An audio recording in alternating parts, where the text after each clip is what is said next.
নমস্কার শ্রোতা বন্ধুরা, চলে এসেছি আজকে একটি নতুন গল্প নিয়ে। Patolbabu film star. গল্পটি সত্যজিৎ রায়ের লেখা। সন্দেশ পত্রিকায় শ্রাবণ মাসে 1340-এ গল্পটি প্রথম প্রকাশিত হয়েছিল। আজকে আর গল্পের সারমর্ম নয়, আজকে গোটা গল্পটাই নিয়ে চলে এসেছি আপনাদের জন্য। তাহলে শুরু করা যাক। Patolbabu film star. পটলবাবু সবে বাজারের থলিটা কাঁধে ঝুলিয়েছেন, এমন সময় বাইরে থেকে নিশিকান্তবাবু হাঁক দিলেন, পটল আছো নাকি হে? আগে হ্যাঁ, দাঁড়ান আসছি। নিশিকান্ত ঘোষমশাই নেপাল ভট্টাচার্য লেনে পটলবাবু 3খানা বাড়ি পরেই থাকেন। বেশ আমোদের লোক। পটলবাবু থলে নিয়ে বেরিয়ে এসে বললেন, কি ব্যাপার সকাল সকাল? শোনো, তুমি ফিরছো কতক্ষণে? এই ঘন্টাখানেক। কেন? তারপর আর বেরোনোর ব্যাপার নেই তো? আজ তো ট্যাগোরস বার্থডে। আমার ছোট শালার সঙ্গে কাল নেতাজি ফার্মেসিতে দেখা হলো। সে ফিল্মে কাজ করে, লোকজন জোগাড় করে দেয়। বললে কি জানি একটা ছবির একটি সিনের জন্য একজন লোকের দরকার, যেরকম চাইছে, বুঝেছ? বছর 50 বয়স, বেটে খাটো, মাথায় টাক। আমার টক করে তোমার কথা মনে পড়ে গেল, তাই তোমার হদিশ দিয়ে দিলুম। বলেছি সোজা তোমার সঙ্গে এসে কথা বলতে। আজ সকাল 10টা নাগাদ আসবে বলেছে। তোমার আপত্তি নেই তো? ওদের রেট হিসেবে কিছু পেমেন্টও দেবে অবশ্যই। সকালবেলা ঠিক এই ধরনের একটা খবর পটলবাবু আশাই করেননি। 52 বছর বয়সে ফিল্মে অভিনয় করার প্রস্তাব আসতে পারে, এটা তার মতন নগণ্য লোকের পক্ষে অনুমান করা কঠিন বই কি। এ যে একেবারে অভাবনীয় ব্যাপার। কি হে, হ্যাঁ কি না বলে ফেলো। তুমি তো অভিনয় টভিনয় করেছো এককালে, তাই না? হ্যাঁ মানে, না বলার কারণ আছে? না বলার আর কি আছে? সে আসুক, কথা টথা বলে দেখি। কি নাম বললেন আপনার শালার? নরেশ, নরেশ দত্ত।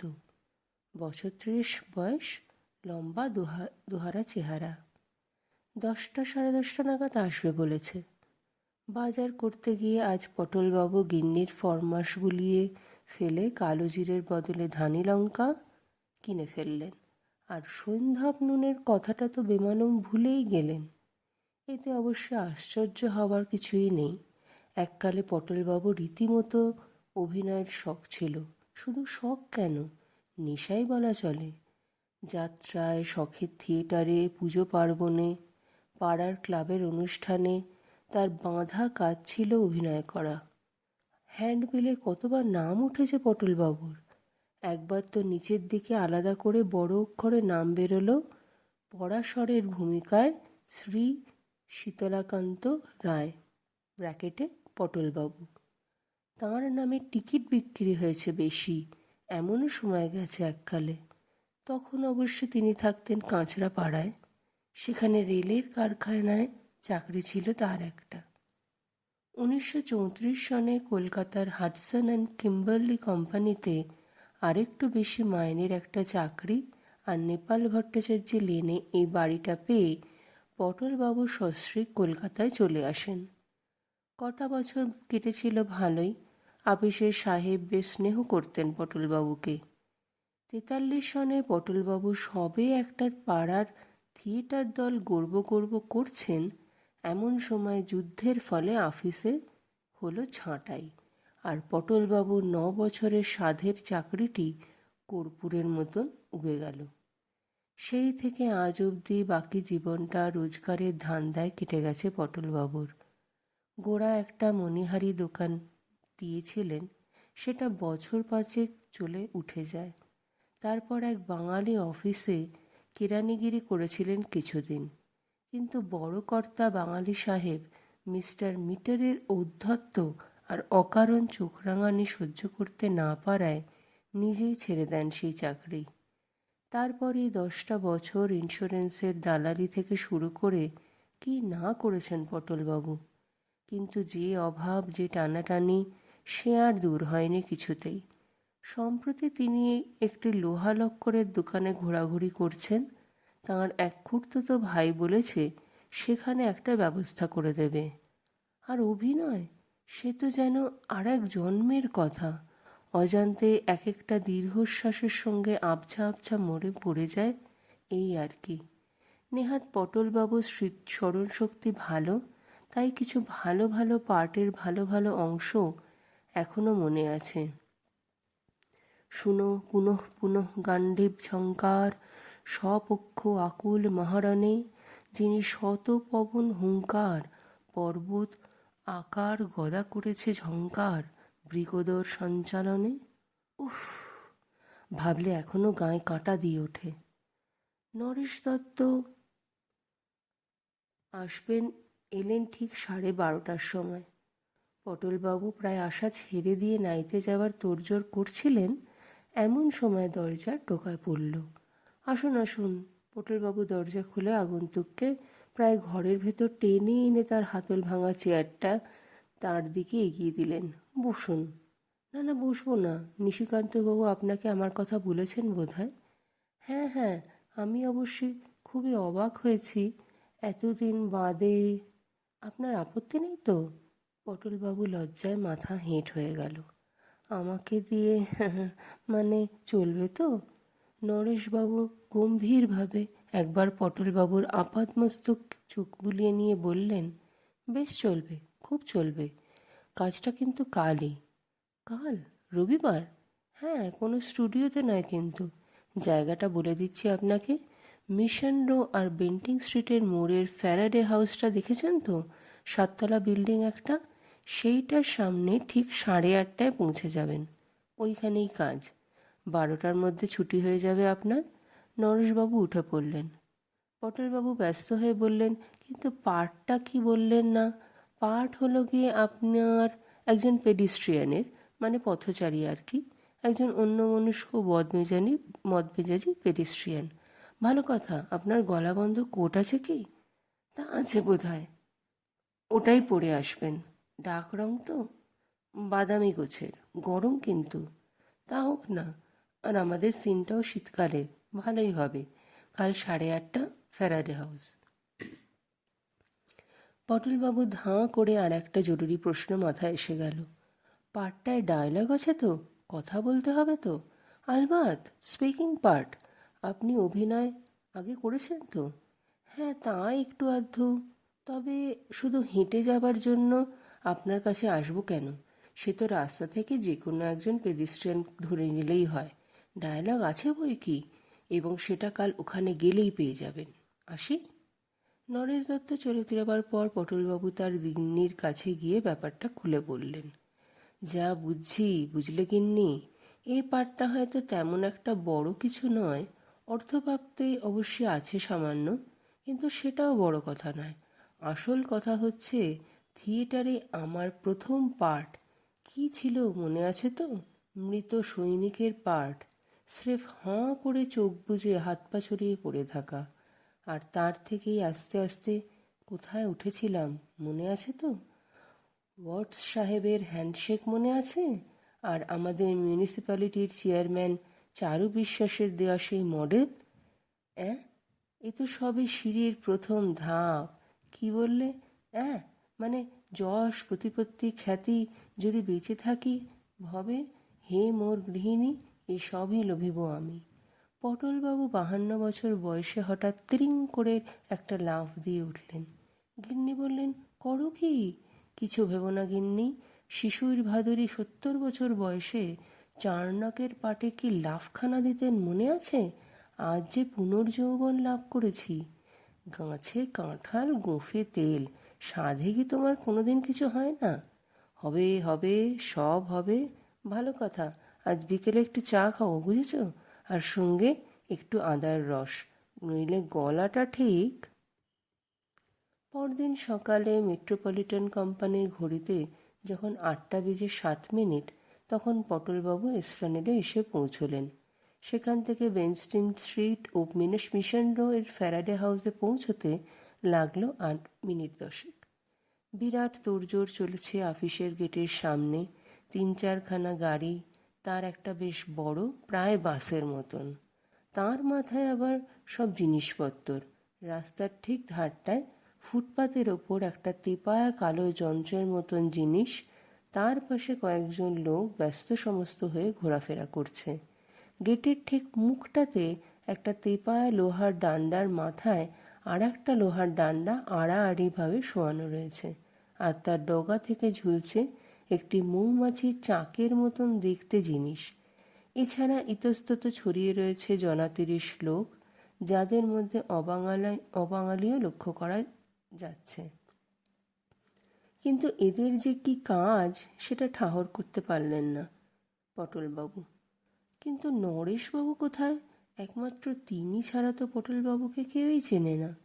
দুরু দুরু বুকে পটলবাবু এগিয়ে চললেন অফিসের গেটের দিকে। বৈশাখ মাস, গলাবন্ধ খদ্দরের কোটটা গায়ে বেশ ভারী বোধ হচ্ছিল। গলার কলারের চারপাশ ঘিরে বিন্দু বিন্দু ঘাম অনুভব করলেন পটলবাবু। ওই যে অতুলবাবু এদিকে। অতুলবাবু, পটলবাবু ঘুরে দেখেন অফিসের বারান্দায় একটা থামের পাশে দাঁড়িয়ে নরেশবাবু তাকেই ডাকছেন। নামটা ভুল করেছেন ভদ্রলোক, অস্বাভাবিক নয়, একদিনের আলাপ তো। পটলবাবু এগিয়ে গিয়ে নমস্কার করে বললেন, আমার নামটা বোধহয় ঠিক নোট করা নেই আপনার। শ্রী শীতলাকান্ত রায়। অবশ্যই পটলবাবু বলেই জানে সকলে, থিয়েটারেও ওই নামেই জানতো। ও, তা আপনি তো বেশ পাঞ্চুয়াল দেখছি। পটলবাবু মৃদু হাসলেন। 9 বছর হাডসন কিম্বার্লিতে চাকরি করেছি, লেট হয়নি একদিনও, নট আ সিঙ্গেল ডে। বেশ বেশ, আপনি এক কাজ করুন, ওই ছায়াটায় গিয়ে একটু ওয়েট করুন, আমরা এদিকে একটু কাজ এগিয়ে নিই। তেপায়া যন্ত্রটার পাশ থেকে একজন বলে উঠল, নরেশ। স্যার, উনি কি আমাদের লোক? হ্যাঁ স্যার, ইনি, মানে ওই ধাক্কার ব্যাপারটা। ও ঠিক আছে, এখন জায়গাটা ক্লিয়ার করো তো, শট নেব। পটলবাবু অফিসের পাশেই একটা পানের দোকানের ছাউনির তলায় গিয়ে দাঁড়ালেন। বায়োস্কোপ তোলা তিনি এর আগে কখনো দেখেননি। তার কাছে সবই নতুন। থিয়েটারের সঙ্গে কোনো মিলই তো নেই। আর কি পরিশ্রম করে লোকগুলো! ওই ভারী যন্ত্রটাকে পিঠে করে নিয়ে এখান থেকে ওখানে রাখছে একটি 21-22 বছরের ছোকরা। 20-25 সের ওজন তো হবেই যন্ত্রটার। কিন্তু ডায়লগ কই? আর তো সময় নেই বেশি, অথচ এখনও তাকে যে কি বলতে হবে তাই জানেন না পটলবাবু। হঠাৎ যেন একটু নার্ভাস বোধ করলেন পটলবাবু। এগিয়ে যাবেন নাকি? ওই তো নরেশবাবু, একবার তাকে গিয়ে বলা উচিত নয় কি? পার্ট ছোটই হোক আর বড়ই হোক, ভালো করে করতে হলে তাকে তো তৈরি করতে হবে সেই পার্টটা। না হলে এতগুলো লোকের সামনে তাকে যদি কথা গুলিয়ে ফেলে অপদস্থ হতে হয়। আজ প্রায় 20 বছর অভিনয় করা হয়নি যে। পটলবাবু এগিয়ে যেতে গিয়ে একটা চিৎকার শুনে থমকে গেলেন। সাইলেন্স! তারপর নরেশবাবুর গলা পাওয়া গেল, এবার শট নেওয়া হবে, আপনারা দয়া করে একটু চুপ করুন, কথাবার্তা বলবেন না, জায়গা ছেড়ে নড়বেন না, ক্যামেরার দিকে এগিয়ে আসবেন না। তারপর আবার সেই প্রথম গলায় চিৎকার এলো, সাইলেন্স, টেকিং। এবার পটলবাবু লোকটিকে দেখতে পেলেন। মাঝারি গোছের মোটাসোটা ভদ্রলোকটি তেপায়া যন্ত্রটির পাশেই দাঁড়িয়ে আছেন। গলায় একটি চেন থেকে দূরবীনের মতন একটা জিনিস ঝুলছে। ইনি কি পরিচালক নাকি? কি আশ্চর্য, পরিচালকের নামটাও যে তার জানা হয়নি। এবারে পরপর আরও কতগুলো চিৎকার পটলবাবুর কানে এলো। Start sounding, running, action. Action কথাটির সঙ্গে সঙ্গেই পটলবাবু দেখলেন চৌমাথার কাছ থেকে একটি গাড়ি এসে আপিসের সামনে থামল, আর তার থেকেই একটি মুখে গোলাপি রংমাখা স্যুট পরা যুবক দরজা খুলে প্রায় হুমড়ি খেয়ে নেমে হনহনিয়ে আপিসের গেট পর্যন্ত গিয়ে থেমে গেল। পরক্ষণে পটলবাবু চিৎকার শুনলেন, কাট! আর অমনি সাইলেন্স ভেঙে গিয়ে জনতার গুঞ্জন শুরু হয়ে গেল। পটলবাবু পাশেই এক ভদ্রলোক তার দিকে ঝুঁকে পড়ে জিজ্ঞেস করলেন, ছোকরাটিকে চিনলেন তো? পটলবাবু বললেন, কই না তো। ভদ্রলোক বললেন, চঞ্চল কুমার, তরতরিয়ে উঠছে ছোকরা, একসঙ্গে 4খানা বইয়ে অভিনয় করছে। পটলবাবু বায়োস্কোপ খুবই কম দেখেন, কিন্তু এই চঞ্চল কুমারের নাম যেন শুনেছেন 2-1 বার। কোটিবাবু বোধহয় এই ছোট ছেলেটিরই প্রশংসা করছিলেন একদিন। বেশ মেকআপ করেছে ছেলেটি। ওই বিলিতি স্যুটের বদলে ধুতি চাদর পরিয়ে ময়ূরের পিঠে চড়িয়ে দিলেই এক্কেবারে কার্তিক ঠাকুর। কাঁচরাপাড়ায় মনতোষ ওরফে চিনুর চেহারা কতকটা ওই রকমই ছিল বটে। বেড়ে ফিমেল পাঠ করত চিনু। পটলবাবু এবার পাশের ভদ্রলোকটির দিকে ঝুঁকে পড়ে ফিসফিস করে বললেন, আর পরিচালকটির নাম কি মশাই? ভদ্রলোক অবাক হয়ে বললেন, সে কি, আপনি তাও জানেন না? উনি যে বরেন মল্লিক, 3খানা ছবি পরপর হিট করেছে। যাক, কতগুলো দরকারি জিনিস জানা হয়ে গেল। নইলে গিন্নি যদি জিজ্ঞেস করতেন কার ছবিতে কার সঙ্গে অভিনয় করে এলে, তাহলে বড়ই মুশকিলে পড়তেন পটলবাবু। নরেশ একবার চা নিয়ে পটলবাবুর দিকে এগিয়ে এলো। আসুন স্যার, গলাটা একটু ভিজিয়ে আলগা করে নিন, আপনার ডাক পড়ল বলে। পটলবাবু এবার আসল কথাটা না বলে পারলেন না। আমায় ডায়লগটা যদি এইবেলা বলে দিতেন তো। ডায়লগ? আসুন আমার সঙ্গে। নরেশ তেপায়া যন্ত্রটির দিকে এগিয়ে গেল, পেছনে পটলবাবু। এই শশাঙ্ক, একটা হাফ শার্ট পরা ছোকরা এগিয়ে গেল নরেশের দিকে। নরেশ তাকে বলল, এই ভদ্রলোক ওর ডায়লগ চাইছেন, একটা কাগজে লিখে দে তো, সেই ধাক্কার ব্যাপারটা। শশাঙ্ক পটলবাবুর দিকে এগিয়ে এলো। আসুন দাদু। এই জ্যোতি, তোর কলমটা একটু দে তো, দাদুর ডায়লগটা দিয়ে দিই। জ্যোতি ছেলেটি তার প্যাকেট থেকে একটা লাল কলম বার করে শশাঙ্কর দিকে এগিয়ে দিল। শশাঙ্ক তার হাতের খাতা থেকে একটা সাদা পাতা ছিঁড়ে কলম দিয়ে তাতে কি জানি লিখে কাগজটা পটলবাবুকে দিল। পটলবাবু কাগজটার দিকে চেয়ে দেখলেন তাতে লেখা রয়েছে আহ। আহ! পটলবাবুর মাথাটা কেমন ঝিমঝিম করে উঠল। কোটটা খুলে ফেলতে পারলে ভালো হয়, গরম হঠাৎ অসহ্য হয়ে উঠেছে। শশাঙ্ক বলল, দাদু, যে ঘুম মেরে গেলেন, কঠিন মনে হচ্ছে? এরা কি তাহলে ঠাট্টা করছে? সমস্ত ব্যাপারটাই কি একটা বিরাট পরিহাস? তার মতো নিরীহ নির্বিবাদী মানুষকে ডেকে এনে এত বড় শহরের এত বড় রাস্তার মাঝখানে ফেলে রংতামাশা? এত নিষ্ঠুর কি মানুষ হতে পারে? পটলবাবু শুকনো গলায় বললেন, ব্যাপারটা ঠিক বুঝতে পারছি না। কেন বলুন তো? শুধু আহ, আর কোনো কথা নেই? শশাঙ্ক চোখ কপালে তুলে বললে, বলেন কি দাদু, এ কি কম হলো নাকি?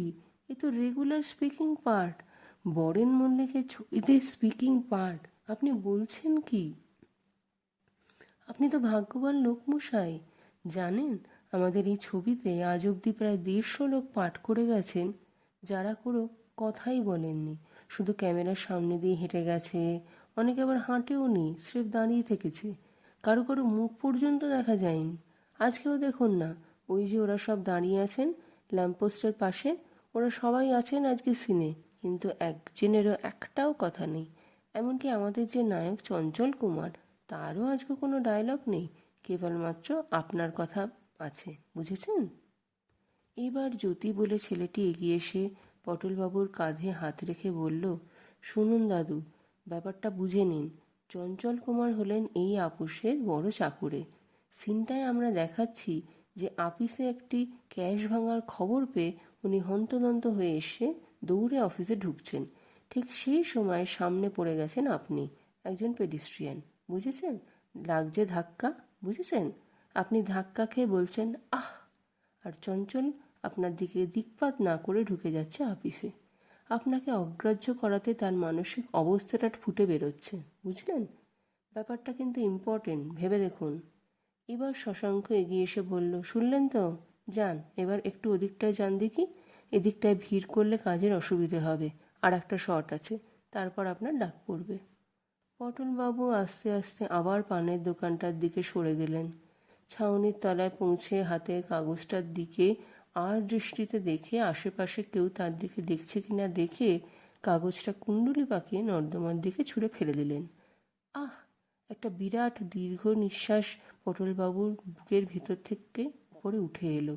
শুধু একটা মাত্র কথা, কথাও না, শব্দ। আহ! গরম অসহ্য হয়ে আসছে। গায়ের কোটটার মনে হয় যেন মনখানেক ওজন। আর দাঁড়িয়ে থাকা চলে না, পা অবশ হয়ে গেছে। পটলবাবু এগিয়ে গিয়ে পানের দোকানের ওদিকের আপিসটার দরজার সিঁড়ির ওপর বসে পড়লেন। 9:30 বাজে। করালিবাবু বাড়িতে শ্যামাসঙ্গীত হয় রোববার সকালে। পটলবাবু নিয়মিত গিয়ে শোনেন, বেশ লাগে। সেইখানে যাবেন নাকি চলে? গেলে ক্ষতিটা কি? এইসব বাজে খেলো লোকের সংসর্গে রবিবারের সকালটা মাটি করে লাভ আছে কিছু? আর অপমানের বোঝাটাও যে বইতে হবে সেই সঙ্গে। সাইলেন্স! দূর, নিকুচি করেছে তো সাইলেন্সের। যা না কাজ, তার 32 গুণ ফুটানি আর ভরং। আর যে থিয়েটারের কাজ। থিয়েটার থিয়েটার অনেককাল আগের একটি ক্ষীণ স্মৃতি পটলবাবুর মনের মধ্যে জেগে উঠল। একটা গম্ভীর সংযত অথচ সুরেলা কণ্ঠস্বরে বলা কতগুলো অমূল্য উপদেশের কথা। একটা কথা মনে রেখো পটল, যত ছোট পার্টি তোমাকে দেয়া হোক, তুমি জেনে রেখো তাতে কোনো অপমান নেই। শিল্পী হিসেবে তোমার কৃতিত্ব হবে সেই ছোট পার্টটি থেকেও শেষ রসটুকু নিংড়ে বার করে তাকে সার্থক করে তোলা। থিয়েটারের কাজ হলো 5 জনে মিলেমিশে কাজ, সকলের সাফল্য জড়িয়ে নাটকের সাফল্য। পাকরাশি মশাই দিয়েছিলেন এই উপদেশ পটলবাবুকে। গগন পাকরাশি। পটলবাবুর নাট্যগুরু ছিলেন তিনি। আশ্চর্য অভিনেতা ছিলেন গগন পাকরাশি, অথচ দম্ভের লেশমাত্র ছিল না তার মনে। ঋষিতুল্য মানুষ আর শিল্পীর সেরা শিল্পী। আরও একটা কথা বলতেন পাকরাশি মশাই, নাটকের এক একটি কথা হলো এক একটা গাছের ফল। সবাই নাগাল পায় না সে ফলের। যারা পায় তারাও হয়তো তার খোসা ছাড়াতে জানে না। কাজটা আসল হলো তোমার, অভিনেতার। তোমাকে জানতে হবে কি করে সেই ফল পেরে তার খোসা ছাড়িয়ে তার থেকে রস নিংড়ে বার করে সেটা লোকের কাছে পরিবেশন করতে হয়। গগন পাকরাশির কথা মনে হতো পটলবাবুর মাথা আপনা থেকেই নত হয়ে গেল। সত্যি কি তার আজকের পাঠটার মধ্যে কিছু নেই? একমাত্র কথা তাকে বলতে হবে আহ। কিন্তু একটা কথা বলেই কি এক কথায় তাকে উড়িয়ে দেওয়া যায়? আহ আহ আহ আহ আহ। পটলবাবু বারবার নানান সুরে কথাটাকে আওড়াতে লাগলেন। আওড়াতে আওড়াতে ক্রমে তিনি একটা আশ্চর্য জিনিস আবিষ্কার করলেন। ওই আহ কথাটি নানান সুরে নানানভাবে বললে মানুষের মনের নানান রকম অবস্থা প্রকাশ করছে। চিমটি খেলে মানুষ যেভাবে আহ করে, গরমে ঠান্ডা শরবত খেয়ে মোটেই সেভাবে আহ বলে না। এই দুটো আহ একেবারেই আলাদা রকমের। আবার আচমকা কানে সুরসুরি খেলে বেরোয় আরও এক রকমের আহ। এছাড়া আরও কত রকম আহ রয়েছে। দীর্ঘশ্বাসের আহ, তাচ্ছিল্যের আহ, অভিমানের আহ, চোখ ছোট করে বলা আহ, লম্বা করে করে বলা আহ, চেঁচিয়ে বলা আহ, মৃদুস্বরে আহ, চড়া গলায় আহ, খাদে গলায় আহ। আবার আটাকে খাদে শুরু করে বিসর্গটা সুর চড়িয়ে আহ। আশ্চর্য! পটলবাবুর মনে হলো তিনি যেন ওই একটি কথা নিয়ে একটা আস্ত অভিধান লিখে ফেলতে পারেন। এত নিরুৎসাহ হচ্ছিলেন কেন তিনি? এই একটা কথা যে একেবারে সোনার খনি। তেমন তেমন অভিনেতা তো এই একটা কথাতেই বাজিমাত করে দিতে পারে। সাইলেন্স! পরিচালক মশাই ওদিকে আবার হুঙ্কার দিয়ে উঠেছেন। পটলবাবু দেখলেন জ্যোতি ছোকরাটি তার কাছেই ভিড় সরাচ্ছে। ছোকরাকে একটা কথা বলা দরকার। পটলবাবু দ্রুতপদে এগিয়ে গেলেন তার কাছে। আমার কাজটা হতে আর কতক্ষণ দেরি ভায়া? এত ব্যস্ত হচ্ছেন কেন দাদু? একটু ধৈর্য করতে হয় এসব ব্যাপারে। আরও 1/2 ঘন্টা খানেক অপেক্ষা করুন। নিশ্চয়ই নিশ্চয়ই, অপেক্ষা করব বই কি। আমি এই কাছাকাছি আছি, দেখবেন, আবার সটকাবেন না যেন। জ্যোতি চলে গেল। Start sound. পটলবাবু পা টিপে টিপে শব্দ না করে রাস্তা পেরিয়ে উল্টো দিকের একটি নিরিবিলি গলিতে ঢুকে পড়লেন। ভালোই হলো, হাতে সময় পাওয়া গেছে কিছুটা।